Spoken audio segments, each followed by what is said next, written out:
All right, we were talking about the early days of Next Generation, and at a very basic level, for someone who doesn't really know the show, what was it about?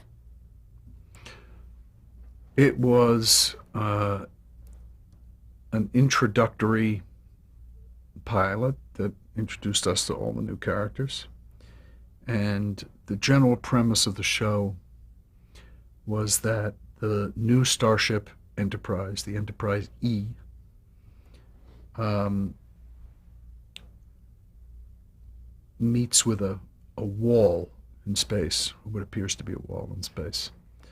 And this very odd, somewhat omnipotent character named Q appears and says, basically, turn around, you humans aren't worthy of coming out into space. And Captain Picard and his uh, fellow crewmates have to prove to Q that humans are in fact good and that they are worthy of traveling. And with Patrick's beautiful Shakespearean clarity, they managed to succeed. How did the series differentiate itself from the original? Were there any major differences that Roddenberry had done for this one? Well, there were 18 years of separation, and obviously the ship was a little more elegant, and the visual effects were far better, and uh, the characters were a little bit more contemporary. Um, but it was, in a sense, a continuation of the original shows, which obviously, when we created the shows soon thereafter, we couldn't do that anymore. Mhm. You mentioned that the series was sold into syndication. Why was that, and what were the advantages of having it in syndication versus a network? Uh, I believe that all the advantages were financial, and they had to do with Paramount being able to control the show. Paramount has always had a very proprietary uh, feeling about the Star Trek franchise. And uh, I think they felt that they could make more money doing it that way, and they felt that they could control it better. And you also mentioned you were involved in the casting for the series. Talk a little about the process of casting the show. Well, I think the most interesting casting story had to do with the captain. Uh, the fans of the original series already had a somewhat jaundiced eye when it came to this new series because they felt, how can you put a new captain at the seat of the Star Trek Enterprise? I mean, that's Bill Shatner, that's Captain Kirk. And then when they heard, uh, well, later, when they heard that it was going to be a 40-year-old bald Englishman, they kind of went nuts. But Gene did not like Patrick Stewart. Gene did not like the idea of a bald English guy taking over, fitting, stepping into the shoes of William Shatner.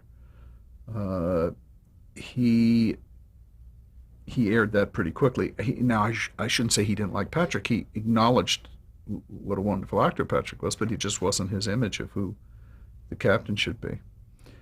And Bob Justman, who had found Patrick, who was teaching a course at UCLA in Shakespeare. He was like a visiting professor for a month or something like that. He introduced Patrick to Gene, and Gene said no.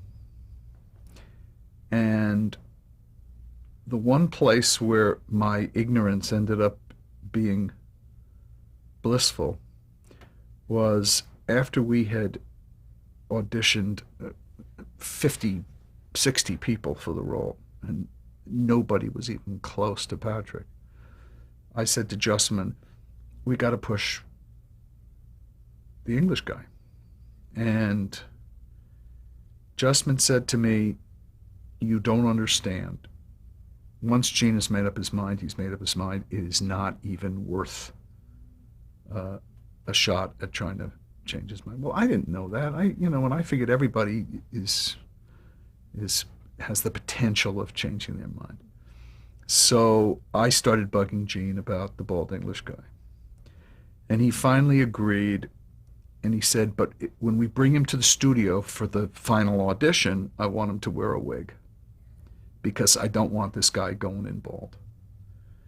So Patrick sent made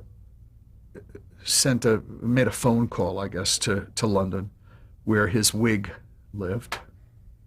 And it was a very, very good wig, special wig made by one of the best theatrical wig makers in England. And he had the wig sent over, kind of FedExed over from London. And when it arrived, I remember the box arriving at my office. Patrick came in and somebody was there to help him, and he put on the wig. And we brought him to read for John Pike at the studio. And it was Patrick and another actor, an actor named Stephen Macht. Good, very, very good actor, but not in Patrick's league for this role. And they both read, and at the end, Pike said, go with the English guy, but lose the wig. And that was the best 3 words we could have heard. He knew that Patrick was bald, and he had seen all the photographs of him, and we had played him a tape of Patrick's clips of his work. And that was the story of casting Patrick, which I think was the most critical element of the show. I think that was the greatest sales point for the next generation. The other characters, Brent Spiner came in and read for the role of Data, and he was a slam dunk. Denise Crosby and Marina Sirtis came in and read for the roles of Tasha and the role of Tasha Yar and you get these names suddenly start slipping out of your head. Marina played the character of Counselor Troy, but they read for the roles in the opposite direction. And when we brought them to Roddenberry, he said, I like both of them, but let's have the dark-haired English one play Troy, and let's have the other one play Tasha Yar, which was an interesting little thing. Gates McFadden came in and read, and we knew right away she was right. The 2 known actors, because so far of the names that I've mentioned, none of these people were known. Will Wheaton had just made this movie Stand By Me, and he was actually pretty hot at the time. And LeVar Burton was known for Roots.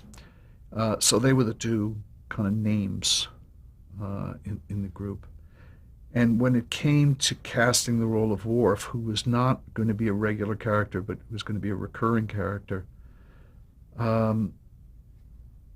there was an actor named James Avery who I thought would be great for the role. But Gene wanted the Klingon to be very young. And of all the good actors that we read, he wanted him to be black and young. Of all the good black actors, the youngest one and the best of the young ones was Michael Dorn, who got that role. The role of Riker, we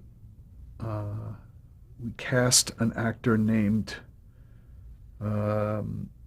Billy Campbell, who later did a bunch of other good things. And Pike didn't like him. Pike didn't feel he had a sense of command. He wouldn't follow this guy into battle, which I think was not the case. I think it was really more that he didn't audition all that well for the part. And that's when we went to our second choice, which was Jonathan Frakes, who turned out to be a terrific choice. And Leonard Maizlish, Roddenberry's friend, had seen an actor named John Delancey do something, and he was like, everybody said, we don't want his creative input, but he was completely right. And Delancey came in for the pilot to play the role of Q, and he was just perfect. He's a wonderful actor. Well, talking about one of the characters, you'd mentioned Captain Picard, and that this wasn't originally how Roddenberry saw him, as an older, bald British gentleman. What did he picture as Captain Picard?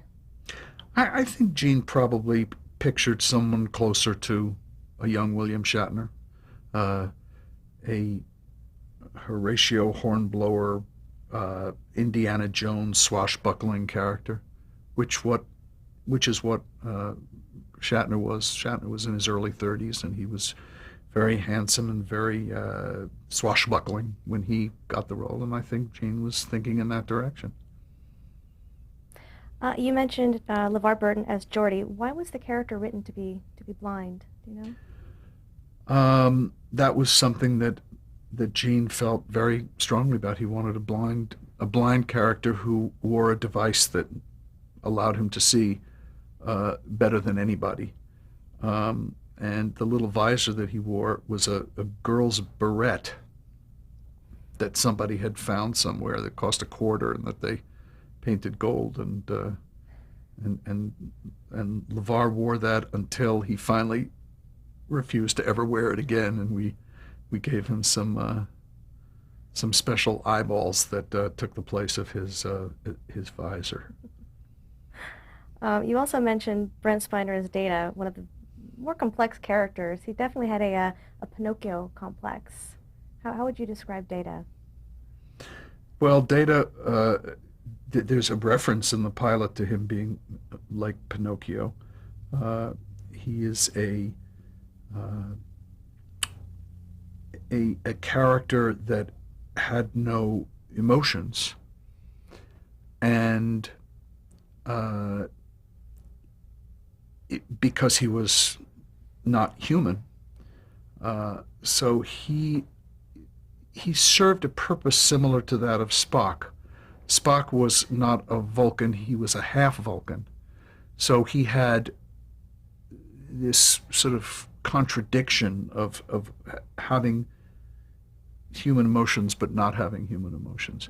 Data had no human emotions, but in fact was the most emotional of the group. And he was a little like um, characters of The Wizard of Oz. You know, he wanted to be, not only wanted to be a real boy like Pinocchio, but he also, wanted to have a heart, wanted to have a brain. And Brent was so good at it that all the writers felt a great desire to want to write to that character, which is the best thing that can happen to an actor. Gates McFadden, she left after the first season, but then came back. What was the story behind that? She got fired. The head writer on the show, by the end of the first season, and there was a lot of tumult during the first season, was a gentleman named Morris Hurley. Wonderful guy. Morris did not like Gates. He had a real bone to pick with Gates. They just didn't get along. He didn't like her acting. He didn't like her. He just like, and after the first season, Gene decided to kind of step back and leave everything to me and to Morris. And Morris went to him and said, "You got to get, please, please let us get rid of her." And I I let it slide. I just wasn't. I didn't feel passionate enough to argue about it. So Gates was let go, and we, for the second season, ended up getting an actress named Diana Muldaur to play the role. And she didn't really work too well. There were just the there were a lot of fans who didn't like the fact that Gates had been let go for whatever reason. And I think that the reason that was told to the public was one of those kind of classy, she's going off to pursue other endeavors. So at the end of the second season, Hurley had left the show, and I didn't feel that Muldaur was working. So the question was, do I pick a third doctor? Do we have three doctors in 3 seasons? Or do I bring Gates back? And I decided it would be healthier for everybody involved to bring Gates back, which we did, and she remained our Dr. Crusher. You also talked about Denise Crosby, and she left the series as well, but didn't come back on a permanent basis. Why did she leave?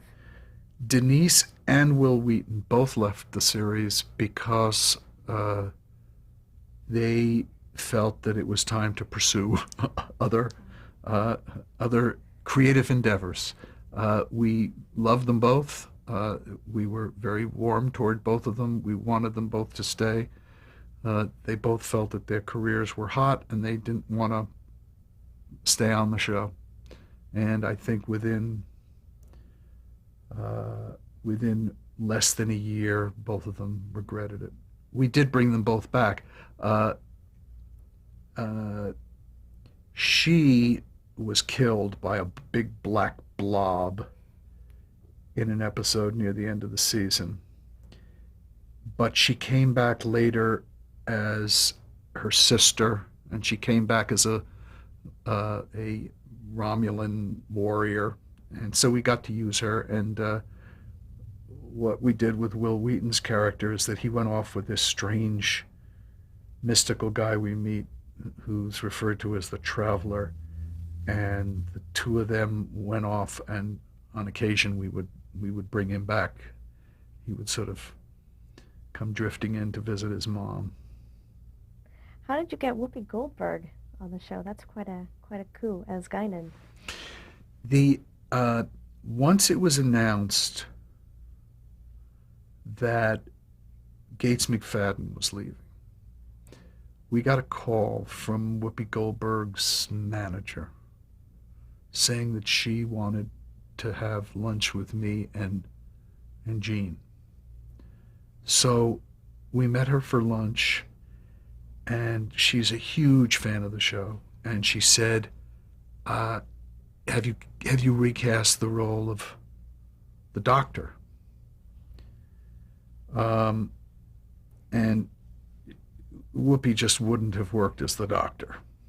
But we said to her, "What if we create another character?" Because we had decided after the first season and the show's popularity had been kind of blossoming, the studio came to us and very generously said, "Do you want to add any new sets?" Which is very expensive.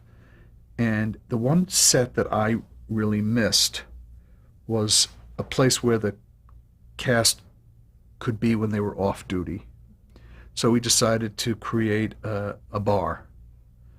And someone came up with the name that it was going to be on deck 10 forward, so it was going to be known as 10 forward or 10-4. So we built this big bar, and that was all occurring at about the same time that we had lunch with Whoopi. So we decided, wouldn't it be great to have her play this alien character, kind of a Yoda-like character with great wisdom, who's really very, very old and comes from some world far, far away, and who would be our bartender and who could give bartender-like advice. And she agreed, and she was terrific, and she was involved all the way through the movies. There's only one last actor I just wanted to ask you about, which is Gene Roddenberry's wife, Majel Roddenberry. How did she come to work on the show? Well, she had a little pull. Yeah. I don't know I think it was in the pilot. So Gene had decided to create a somewhat comical role for Marina's mother. Counselor Troy is half human and half betazoid. And her father was human and her mother was from Beta Z. And he wanted to cast Majel for the role, and obviously everyone agreed, and she was terrific. She was very funny, and that's the purpose that she was designed for.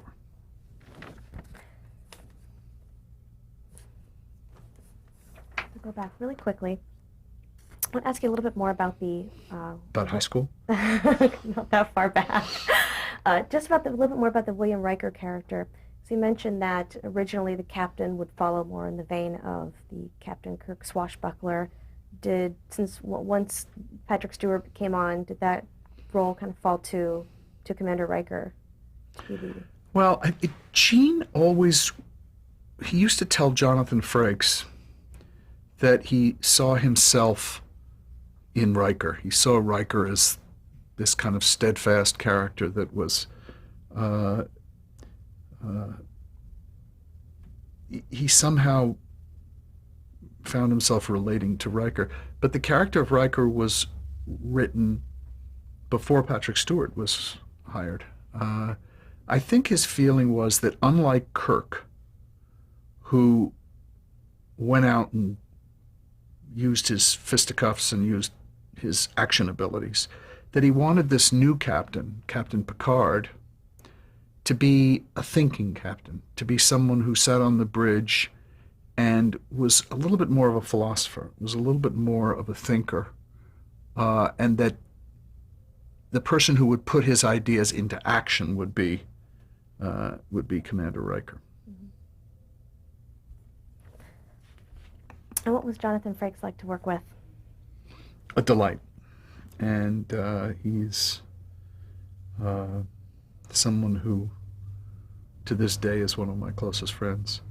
He was also the first of our actors that came to me and asked to direct. And I said to him that he'd need to go to school first, and what school meant was to spend 6 months spending time in casting sessions, spending time in the cutting room, spending time shadowing other directors. And he did go to school, and he did eventually begin directing episodes, and he directed 2 of our feature films and directed a number of other feature films, and he has an honest-to-God career now as a movie director, and I'm very proud of that, and he's a very close friend.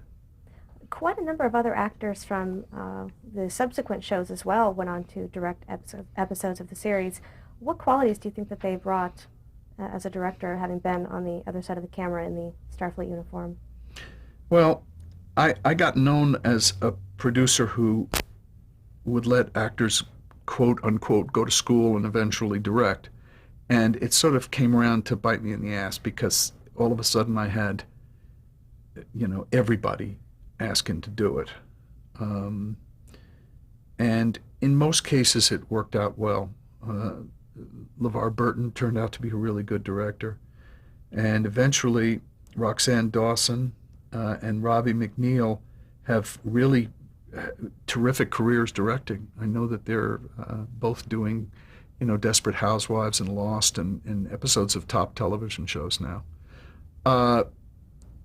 What an actor can do, first of all, an actor spends countless hours on the stage, because only a few minutes of their day is spent actually acting. Most of it is spent sitting while everything is being mapped out or rehearsed or lit.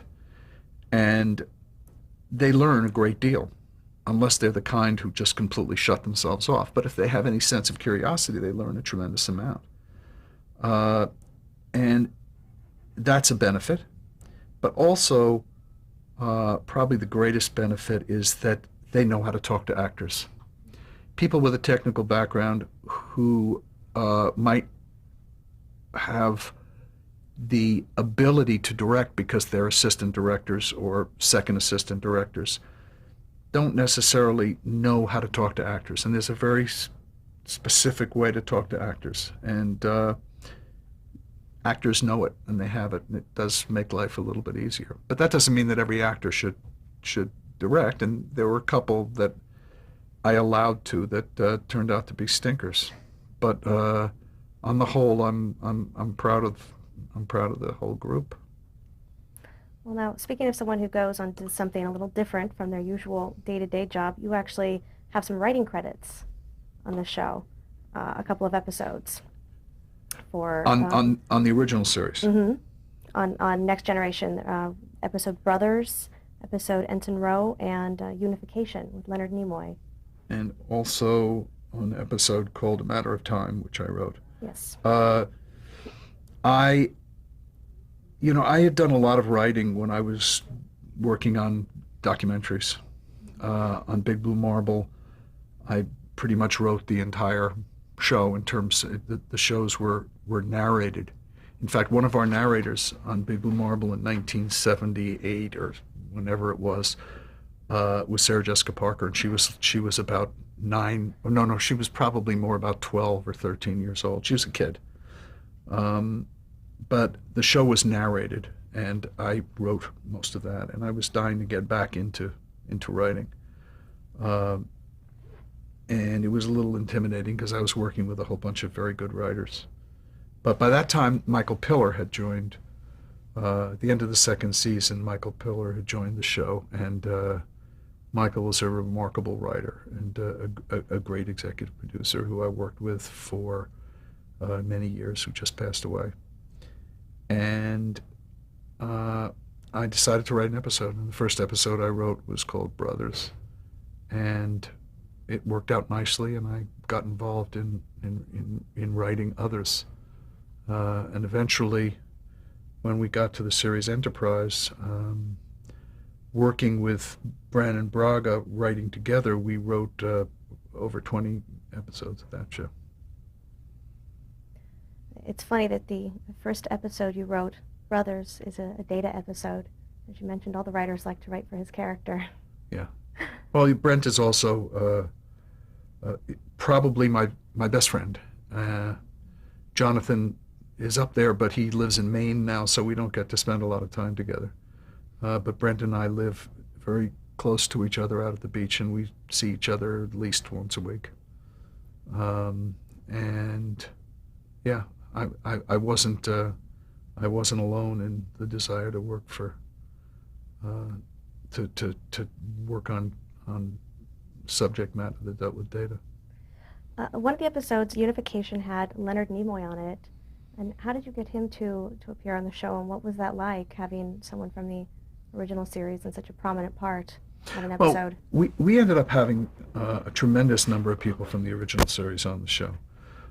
In the pilot of Next Generation, we had DeForest Kelley in a small role as a very, very old man. We had Bill Shatner in our first movie, Star Trek Generations. We eventually had